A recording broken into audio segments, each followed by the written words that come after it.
जन वल्लभ गिरिवरधारी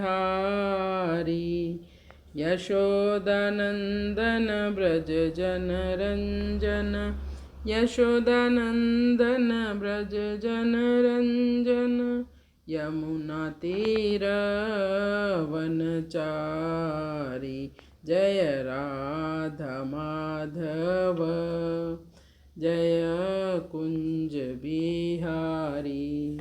श्री श्री राधा माधव की जय। श्रीमद् भगवद गीता की जय। श्रीमद् भगवद गीता का 3रा अध्याय और श्लोक संख्या 11 का भी हम पाठ करेंगे। भगवान इस श्लोक में कहते हैं कि क्यों भोगों के प्रति हमें आसक्ति नहीं होनी चाहिए, क्यों देवी देवताओं के प्रति हमें कृतज्ञ होना चाहिए। देवान् भावयता अनेन ते देवा भावयन्तु व परस्परं भावयन्तः श्रेयःपरं वाप्स्यथ। देवान् भावयतानेन ते देवा भावयन्तु व परस्परं भावयन्तः श्रेयःपरं वाप्स्यथ।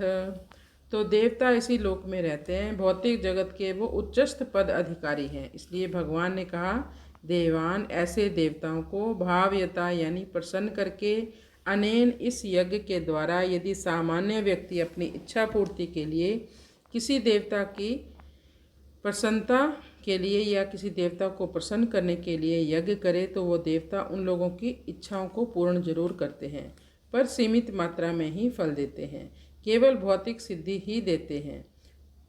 ते देवा भावयन्तु व देवता उनकी इच्छाओं को पूर्ण करते हैं। परस्परम भावयन्ता एक दूसरे को प्रसन्न करने से श्रेय परम वाप्स्यथ प्रजा का कल्याण होगा। लेकिन जो व्यक्ति केवल भगवान की ही पूजा करता है उसे किसी अन्य देवी देवताओं की पूजा करने की आवश्यकता नहीं होती। अब हम इस श्लोक का अनुवाद करते हैं। इस यज्ञ से तुम लोग देवताओं को प्रसन्न करो और वे देवतागण फल प्रदान करके तुम लोगों को प्रसन्न करेंगे। इस प्रकार एक दूसरे को प्रसन्न करते हुए सभी को संपन्नता प्राप्त होगी। देवतागण सांसारिक कार्यों के लिए अधिकार प्राप्त प्रशासक हैं।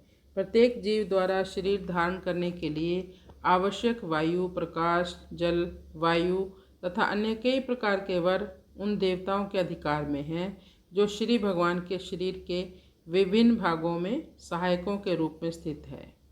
सारे यज्ञों में भगवान विष्णु को भोक्ता की भांति पूजा जाता है।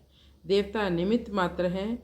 कोई व्यक्ति अगर परम भगवान को छोड़कर केवल देवताओं की ही पूजा करता है तो ये विधि सही नहीं होती।